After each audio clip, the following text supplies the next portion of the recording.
Good morning, internet. Fucking heck. Flipping whatever. You ever have one of those days where you think like God is coming for you? You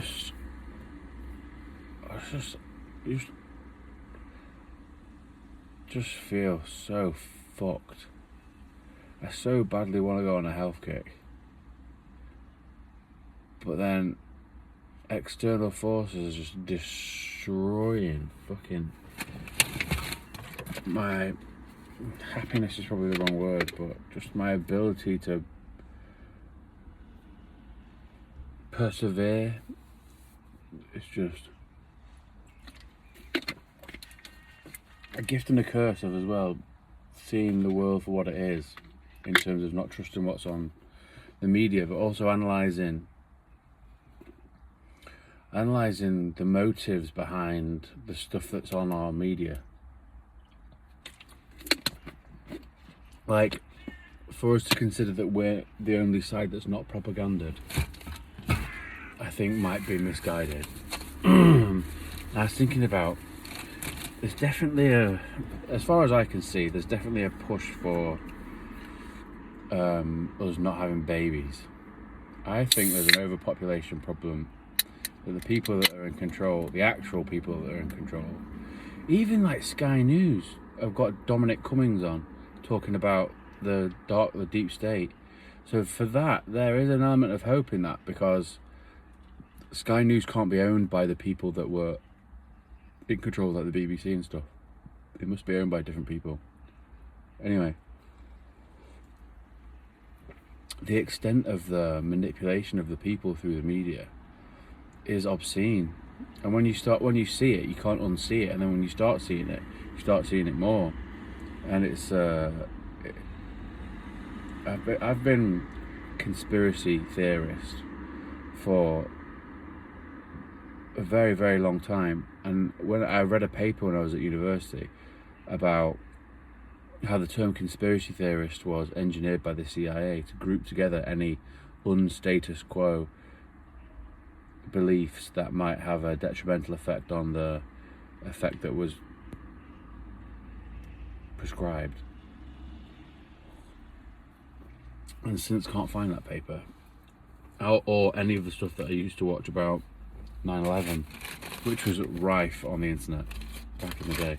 There was a YouTube channel called Zeitgeist. I don't know if it still exists. There's a YouTube channel called Zeitgeist, and there was loads of stuff about the sound of the bombs going off at the lower levels, like bap, bap, bap, bap, bap, bap, bap, bap, bap, which lends itself to the understanding that it's a controlled explosion. Which, by the way, if you can put a controlled explosion next to the Twin Towers and watch both videos, it's quite clearly a controlled explosion.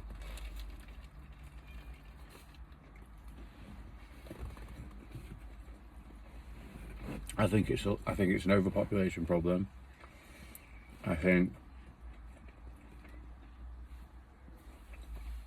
there's a natural resources problem for whoever it was that had control of the states, and now the last stand is Europe.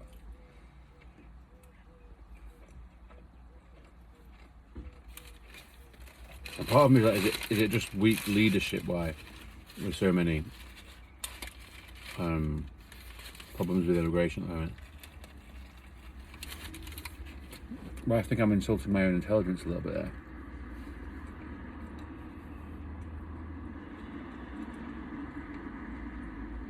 Not to, of course, suggest that I'm intelligent.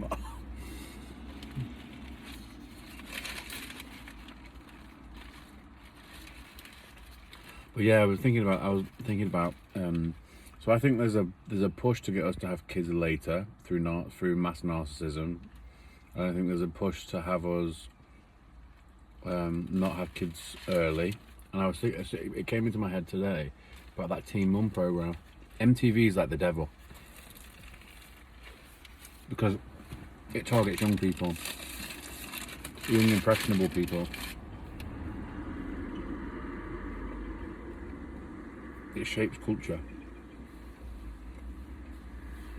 I don't necessarily think that the media is a reflection of society. I think society is a reflection of the media. That was a good bite. Oh, thank you, God. Do you ever get that where you just have a good bite and you just think, life's not as bad as it was after before that bite? But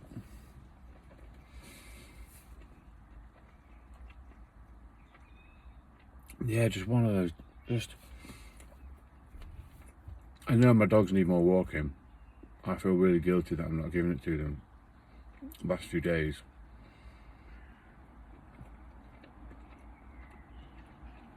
I've been smoking cigarettes and trying to find ways to cope. Look at that. Waterfields.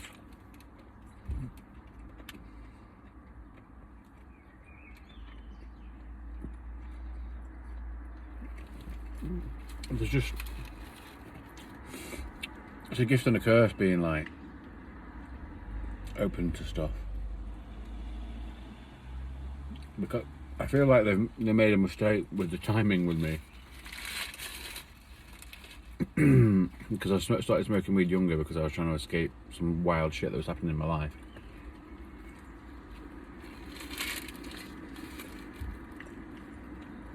And then, oh my good God. I needed that, thank you, God. So, my mind was open spiritually much younger.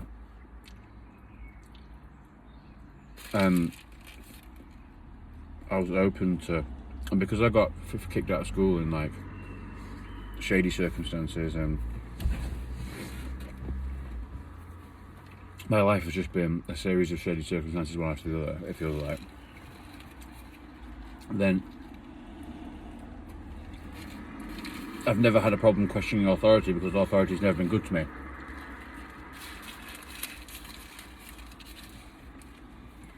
And also I think there's probably a complete lack of talented people within schools.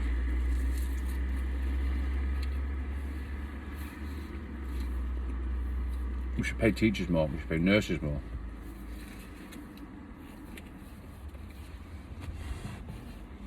But yet we revere and pay celebrities extortionate amount of money to be terrible role models, but the people that actually have the benefit on society, we pay literally fuck all.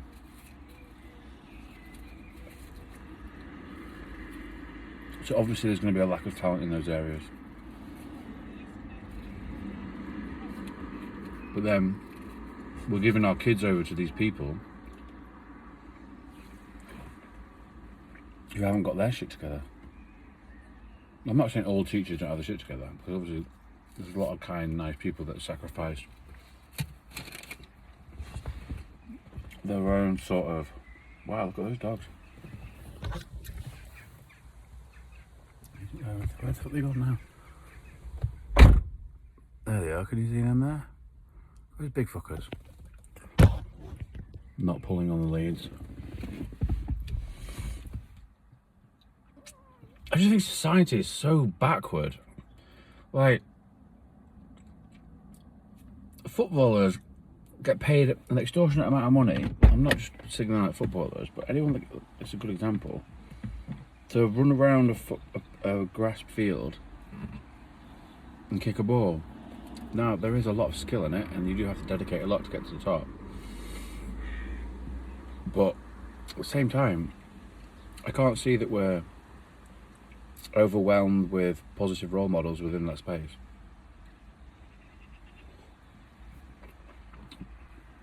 Why not?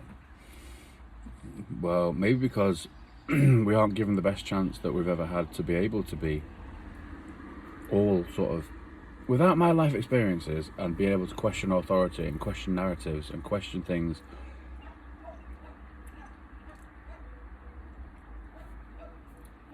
You aren't good. Why are you going to question the system? Why are you going to? Why would anyone question the motives of an MTV show? Why would anyone question the motives of celebrity culture or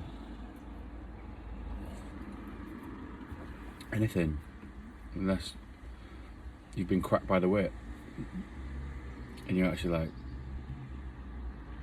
give me that whip, don't do that again. I'm going to put this whip aside so that no one can be whipped by anybody. But we don't live in that space.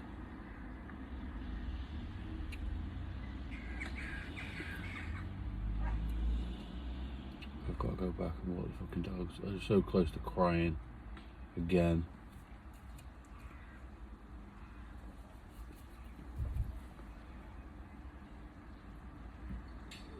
So I just feel that no matter how hard I try, there's always external forces chipping away at me with a fucking battle axe.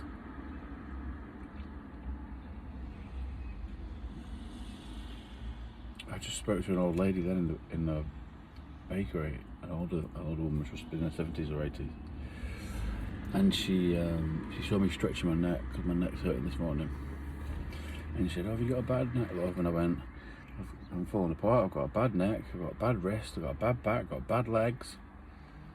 And she said, "Oh, I know the feeling." And I'm finding common ground with women in their 70s because of the state of their physical being.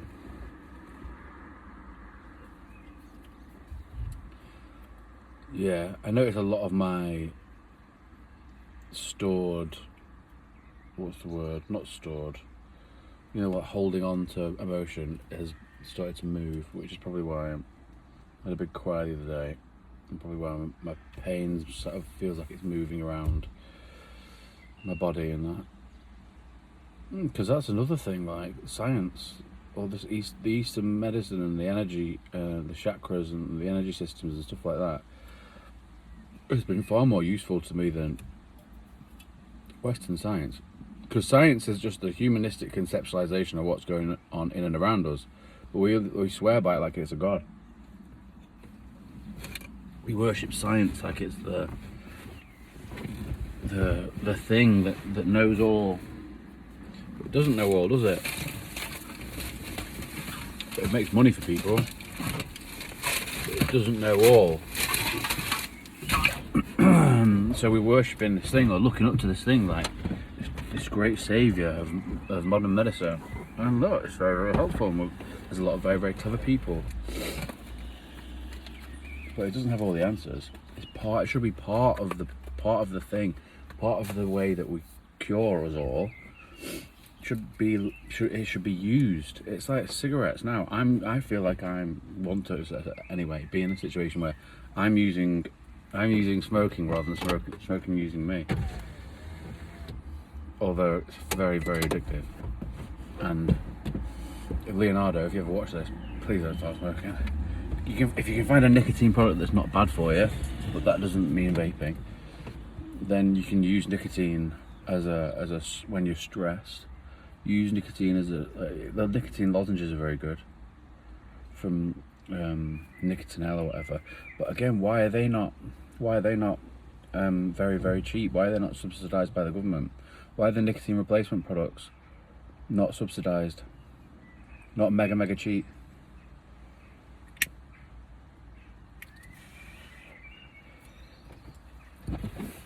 Nicotine in itself isn't. Apparently there's quite a lot of positive studies about the effects of nicotine. It's just how you administer it is the problem.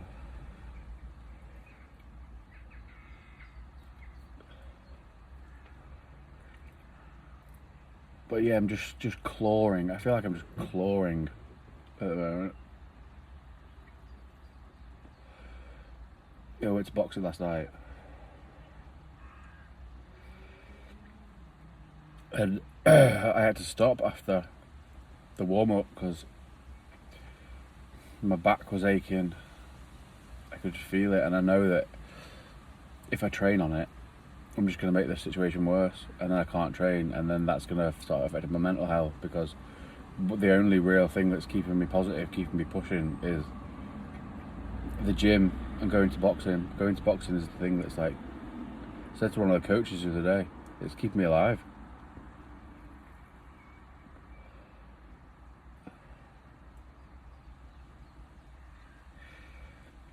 I've kind of got half an eye on the Olympics. I do want to do a professional. I hope that I'm good enough. I believe that I've got the right makeup for it. Just my ring IQ is...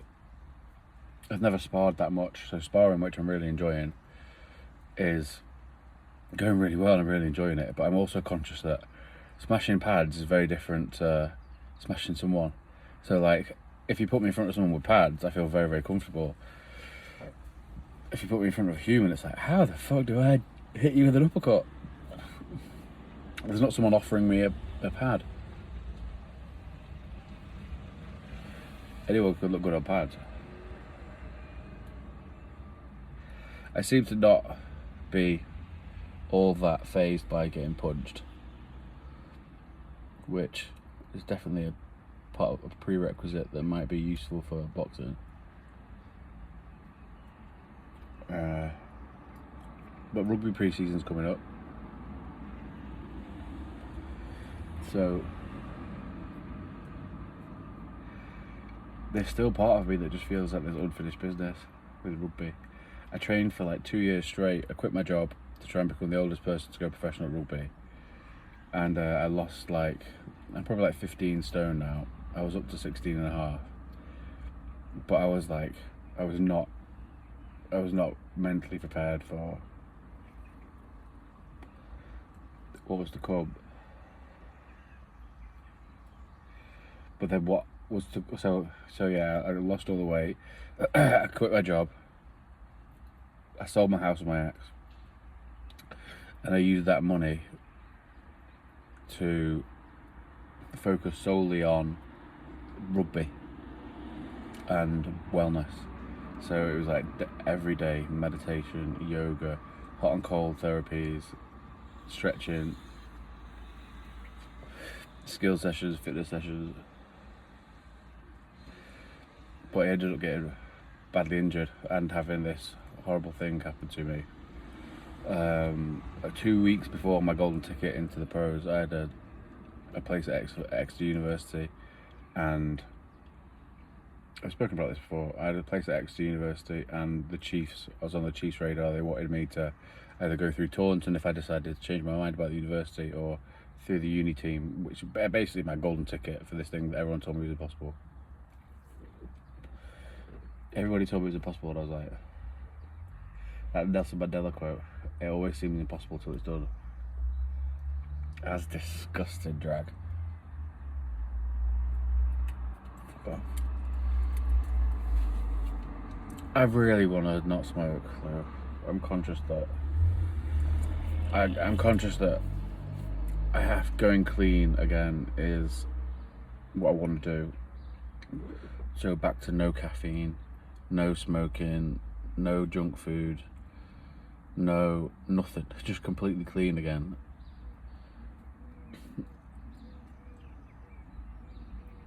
But then I've got all these external forces that are just like, I feel like I've been in a hole, right, that someone else has dug. Other people are digging with a fucking pneumatic drill, and I've attached a certain amount of people to my back and clawing my way out of this hole with 2 dogs, a house renovation, all this other mad stuff going on, just clawing my way up out this, trying to get out of this hole. And the only way of getting out of the hole is to cut some of the ropes and save myself. But then like I'm getting into a position where it's like, I can't get rid of the dogs. I just can't. I had someone tell me once, why don't you get rid of your dog? Because my dog had fear aggression, and it was like a real, it was a real challenging process where I had to wake up at like 6 in the morning. He couldn't be around other dogs. It was like, it's not the stereotypical having a dog nice experience that I initially wanted it to be. It was a complete learning growth process. And Jordan Peterson talks a lot about the voluntary self-sacrifice, the voluntary responsibility that you take on. I do think that's true. I do think the more voluntary responsibility that you take on, you grow to the level of that.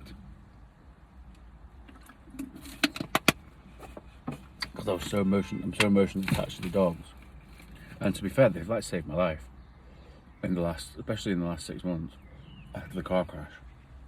Someone smashed into me for an insurance job. I can't prove it. And then I started losing the feeling in my legs, and I was still having to go out for dog walks. And then, you know, the mad thing as well is like keeping on top of a house, just keeping on top of house stuff. I'm wearing dirty socks today, and the amount of times I've eaten off dirty plates in the last 2 months alone, I just keep thinking that this is no way to live. But I don't know what the answer is to. I can't get rid of the dogs. I have to see my baby as much as I possibly can. And then when I do something, I've got to go home and then walk the dogs, and then got to take care of life. Feeling completely alone. And external forces, as I say, completely chopping the fuck out of me. And whether that be, you know, the situation with the police, or the political situation, or situation that I can see that we're all getting completely manipulated by the media, to the point where like so many huge parts of our culture are built on these values that we've been force-fed through school and the media.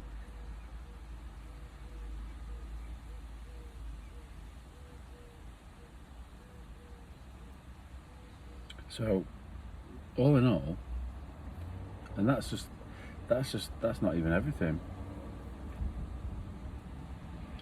And now I'm conscious that I'm taking the time out for myself, and I've had a sandwich, and I've had a Coke and a cigarette, and I'm like, now I'm beating myself up a little bit, because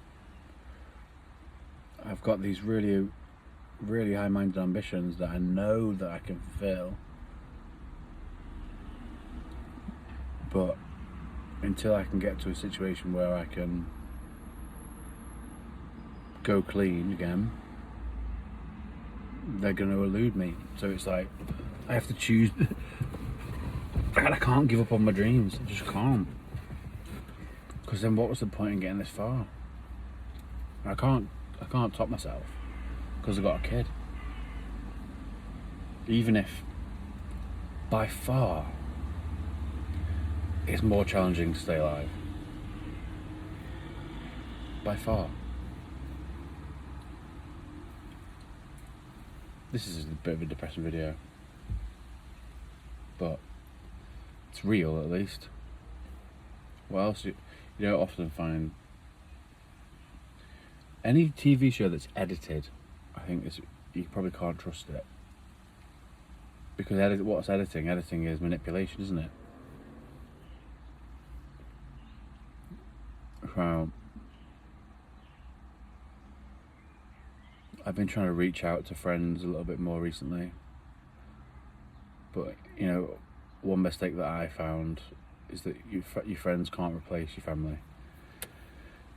So putting undue pressure, in inverted commas, on friends to be there for you when you know you're going through it is not all that fair on your friends, because they don't want that.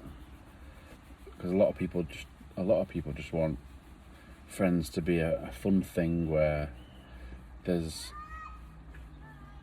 just easy street. But that's fair enough. Everyone's got their own prerogative, and again, I'm talking to myself on a fucking camera and just sat here. Oh, man.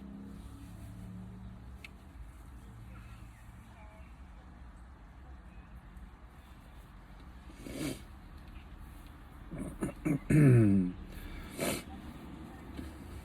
good thing that, you know, about having the kid and about not being able to leave him here to fend for himself is it has sort of taken the option of suicide off the table for me.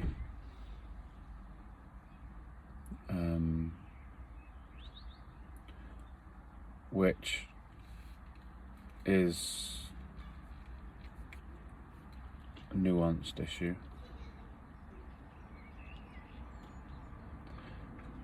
But the biggest killer in men under 40 or men under 50 is suicide.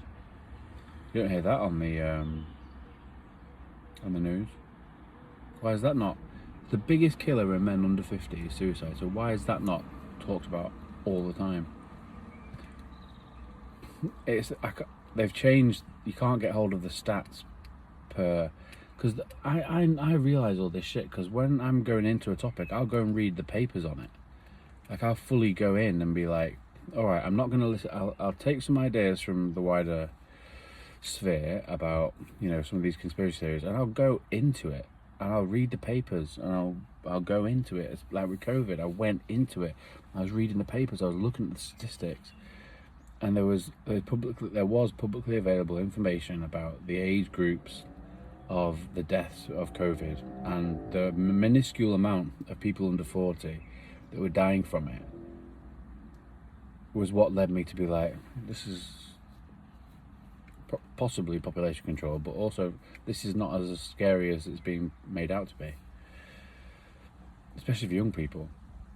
I think I would go as far as saying more people have died from the vaccine and the heart issues have died from the COVID itself.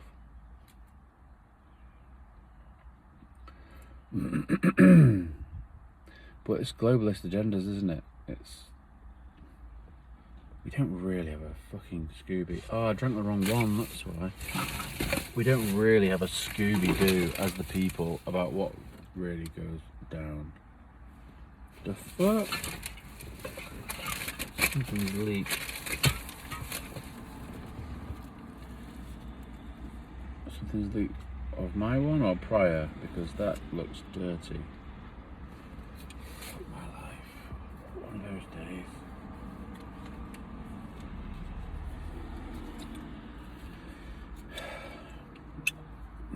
But it appears that I have to wash that, motherfucker. It appears that we haven't got a fucking clue what's going on. There's huge globalist agendas that, and I thought that, and this is the interesting thing about Dominic Cummings being on Sky News and like openly talking about this in the mainstream media. Sky News can't be owned by the same people that own the BBC and the other news outlets. It can't be, because there's a final stand, it feels like, in Europe. Apparently there's a documentary called Europe The Last Stand. I've not watched it, I'm going to have to watch it. But it's even like the Tommy Robinson stuff. But he'd been locked up and put on like high security solitary confinement. But it's because he's speaking out against the system. He's a brave guy, him. He's so brave. He knew. I haven't seen his movie that got him done, but I sort of got an idea of the underlying tones of it, and it's just anti-establishment, and for good reason, cover-ups and all sorts. And now having been involved in that system, I always thought that the police, they're doing a good job, it's like a difficult thing, and that all cops are bastards thing. I was like, that's terrible. I don't think that, but I do get why, having seen the system inside for what it isn't how it's portrayed to be, and unless you've been involved with it, you don't really get a sense of the truth. So in a sense, I'm pleased that I had the run-in with the law that I had. Especially pleased because, you know, someone mentioned Nelson Mandela to me the other day, because he got wrongly arrested and obviously but he also was blowing shit up. I literally, did the most minuscule thing on top of repeated lies of doing literally nothing. Like, literally nothing. One of the days when the police turned up at my house, I was just on the sofa. I hadn't spoken to anyone all day. And they said, oh, you've been arrested for X, Y, Z. It's just like, okay, but can I speak? No. Can I show you that it's not true? No. Can I show you any of the evidence why it's not true? No. There was also occasions where I called and then I got arrested. What? I've got a video of the day that I got arrested, where I got charged. I have a video of me before I got arrested. I called up the police to explain the situation, and I said I was in this really manipulative, toxic situation. I can't get out of it. I can't get anyone's help. And I just started crying my eyes out, crying because they wouldn't help me. This woman started being arsy with me on the phone and not believing me, basically. And I was wailing so much. I just had to drop the phone and just cry my eyes out, because I was like, how is this? I can't get out of this. I was already feeling suicidal, because I just come back to the day that I got arrested. I come back from a huge argument, because there were people, external forces, manipulating, and I felt like it was affecting not just me anymore, because I sort of got to the point where I don't feel loved, whatever, I'm an adult now, but to the point where I felt like it was affecting my son, and that was causing me to feel very upset. We had a massive argument, there was a lot of shouting, and then I was like, I've got to get out of here. I jumped in the car, went home, and I was like, I don't know how this ends. Like, I'm completely stuck. I can't call anyone. I've been lied about. I've been arrested like 5 times for lies. Literally, I've never done anything. They don't let me show any evidence. They just keep me in for 24 hours, so I pissed off the sergeant group and the higher ups. And they know that I'm right. This is how I realise that the bobbies aren't the bad ones. Bobbies are just following orders and they're trying to do the right thing. But there are higher ups that are not necessarily as noble or have pure intentions.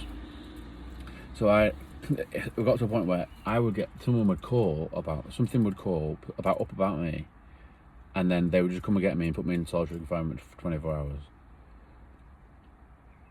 And I would hear people coming and going, coming in after me and leaving before me. So I was like, because I complained about them, rightfully so, by the way, but the problem is, you complain to the police about the police, there's nothing you can do.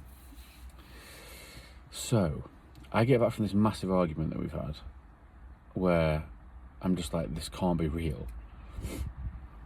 And I don't mean just specifically with my ex-partner or my partner or whatever. That's just, there's a wider thing, so I don't want to implicate any one person. And I get home and I call the police and I'm crying my eyes out, and they put the phone down on me because I'm just sat there crying. They call. Then I start doing a video of myself as like a suicide video, right? So I'm doing this suicide video and I'm recording myself, and the police then call me back. The woman and she calls back and she starts being more apologetic, and she's like, I'm sorry. I was like, and I have the video of this. And I explained that I can't call the police. Every time that I call, they just come for me. There's nothing I can do. My hands are completely tired. My life's been ripped apart by external forces. I literally, I don't break the 10 Commandments. I never lie. But I'm in this situation where I'm getting fucked royally. There's nothing that I can do, and it's hurting my kid. And I've got all this on video, because I'm doing the suicide video, and then she calls me. So I've got it on speaker, and I'm saying, please don't let them come for me. I just want to get help. Please, it's not fair. Please help me. And then they turn up at my house, and arrest me. And the lads that arrested me were actually sound, because I got talking to them. And they're just nice, kind of geeky lads. They're not bad people at all. Specifically those. Yeah, the majority of bobbies are like that, actually. The majority of bobbies are actually really, really... They're kind of like geeky, extroverted, but nice, like genuinely want to help. So they turn up at my house after I've just had basically, what's the word when someone says they're going to do something? Not recommendation. I've had a confirmation, but they said, like, don't worry.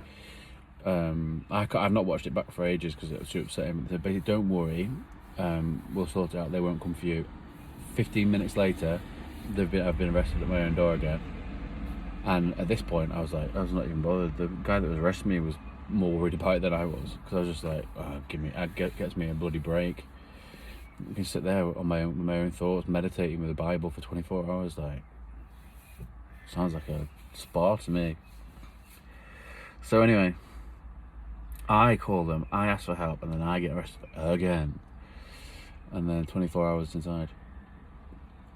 And it's like, if you've seen 24 Hours in Police Custody, it's like that. But you just sat in a room with a hard blue bed, hard blue pillow, and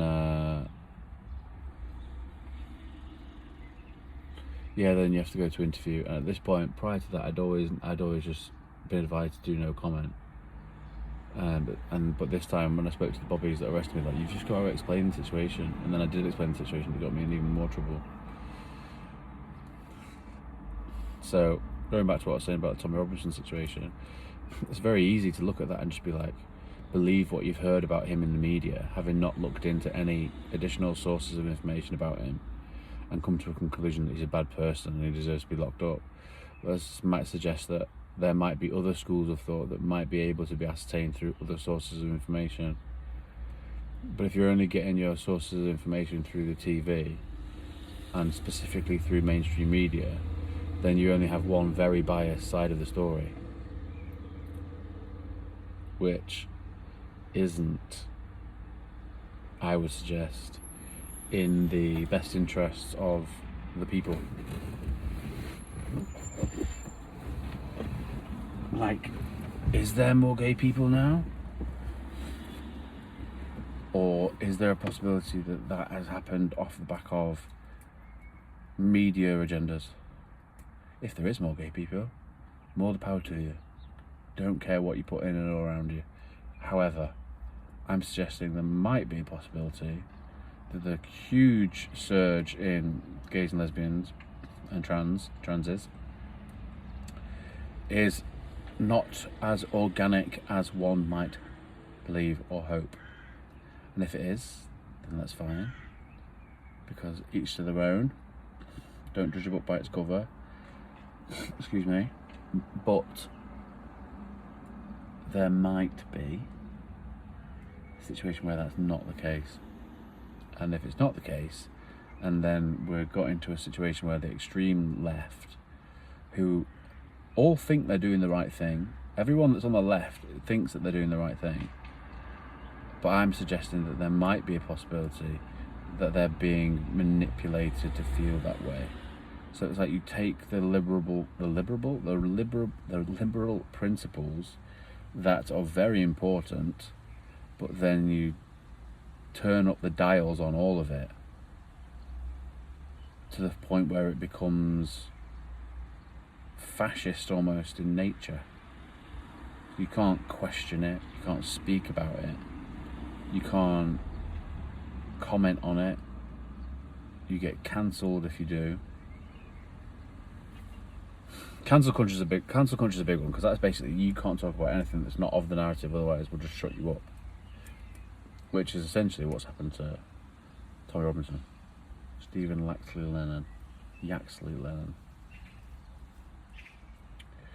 But obviously on a broader scale, and with regards to not gayness, or whatever you call it. But yeah, MTV is like devilish. Like, MTV is not good for young people.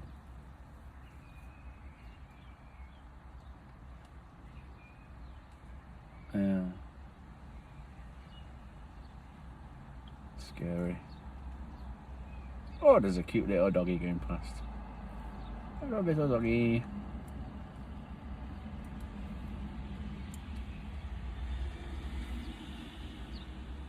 He's had a haircut recently. Fuck's sake, I feel really angry as well, just because now I've got to go back and walk the dogs, and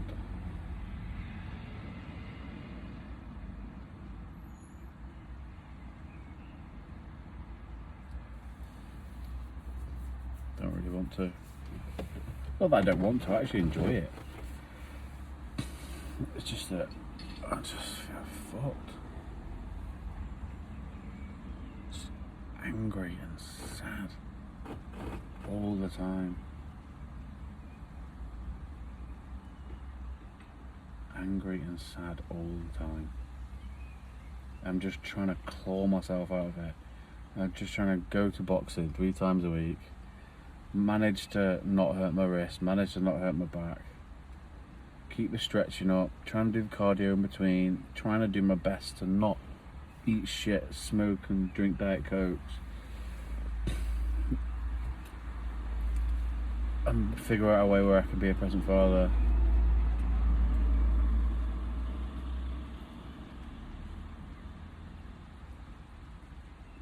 Yeah, the crazy thing is as well,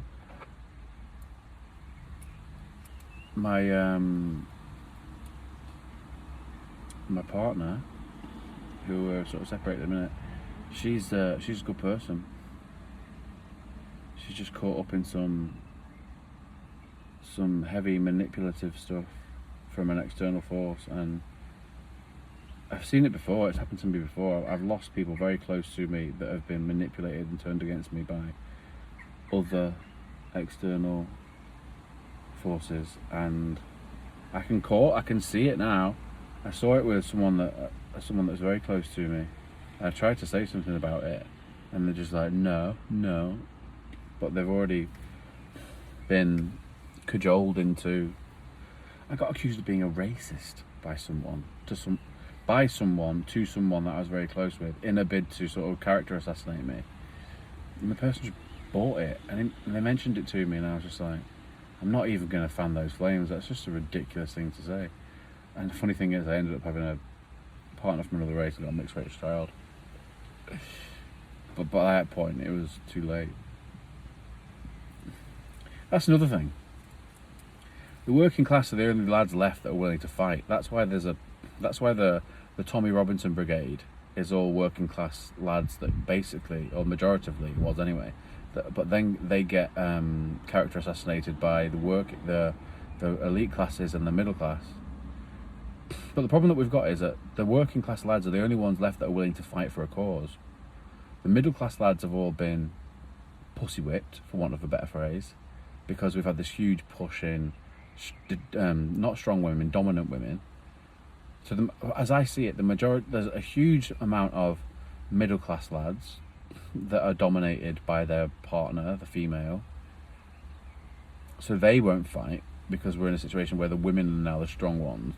But they're not. It's not strong. It's dominant, and there's a huge difference. The elite classes don't care because they've got so much money that they just get about and do whatever they want. And the working class lads are the only ones that are willing to fight back. But then they get demonised and accused of being misogynistic. So you can't speak out about anything because you just get cancelled and shut up and demonised.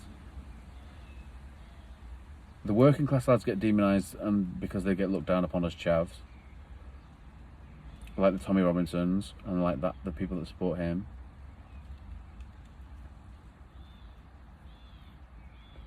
And all the stuff that happened with the riots. I was explaining to my therapist at the time, and I was saying those riots after Southport, people don't just riot because they're dickheads. They riot for a reason.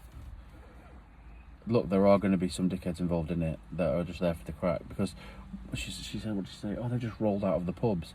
Okay, so you think there's a riot with X amount of people and all of them have come from the pub, and that's the only reason why they've done it is because they've come out of the pub? There isn't possibly a scenario where they've been continually let down by a system that's supposed to protect them and doesn't, and they've had enough. And then after that stabbing happened, maybe it might have gone too far, and maybe there were things that could have been done to prevent that from happening.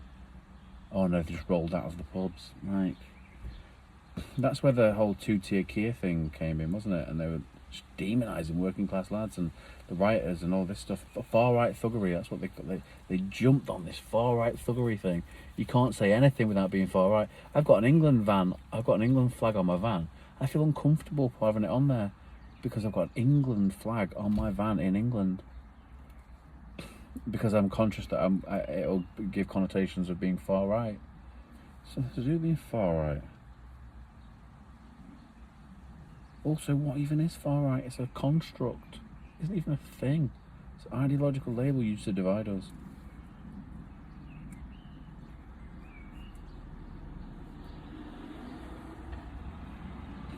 The only thing that I'm interested in is the truth. And this certain amount of autism that I've definitely got. Certain amount of autism that just, I also didn't realise on the autism thing that people will say things that aren't true to get what they want, but even on like a small level. So like, for example,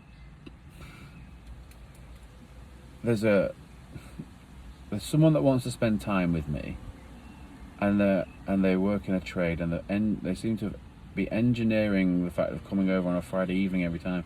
And I didn't realise, I thought that it was just, oh, they're busy or whatever. But people will say things that they don't mean, or they don't quite mean, to get to a goal what they want to get to. Excuse me. And this dawned on me yesterday a bit more, and it's just like, I don't really understand that. I would just say, oh yeah, it happened with a friend as well. He said, do you he said, I fancy a kebab, or I fancy a takeaway, in a bid for, I guess, for me to be like, oh yeah, yeah, I fancy it. Maybe this is why I was so shit at talking to girls online always back in the day. I'm too matter of fact, I'm too to the point, I don't have that. Yeah, I definitely have a different way of seeing the world, through a different lens. But then, that in itself causes me issues, because I'm dealing with people, and I'm trying to say, like, how do I say this without having a froward mouth?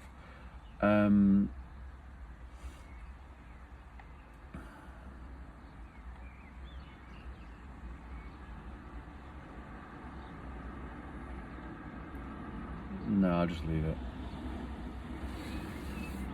But yeah, people that always see life through your lens. So if you've got someone that's like immoral, or like kind of like a bad person, or immoral, then they think that your motives and your moral compass is the same as theirs. So they will judge your actions based on their actions. So like, I found myself in situations where I'm getting judged for wanting something when my intentions are completely pure, and it's about stability and security. But then they think that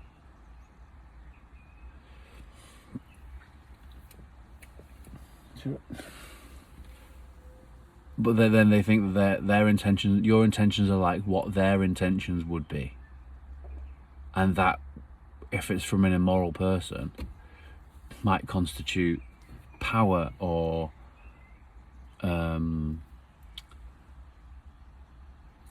yeah, it's weird. Closed-minded, narcissistic people can't see that they can't see that I see, or other people see the world through a different lens, so they judge people based on their own value set. But there are plenty of people that don't lie and don't manipulate repeatedly, or at least I thought that there was.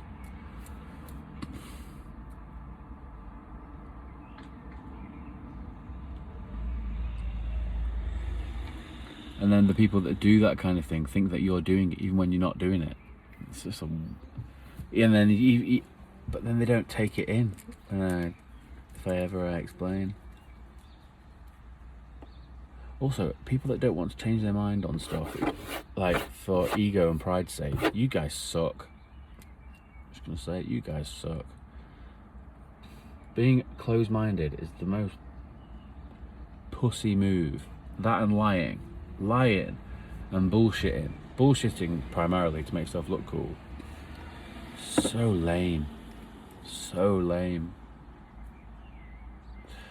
And lying is just done to get a job done that you couldn't do without lying. So then that just means that you're weak, probably, or you don't have skills, or you just have a complete lack of confidence in your own skills, which is then pussy and weak and lame.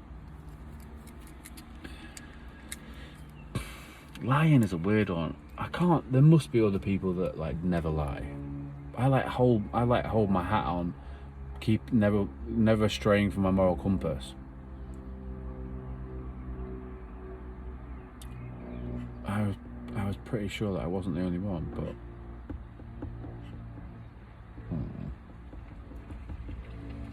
Because I'm even noticing it on a very small scale now. The woman's staring at me, she wants my space. She can have it, she probably lives there. Right. Bye, internet.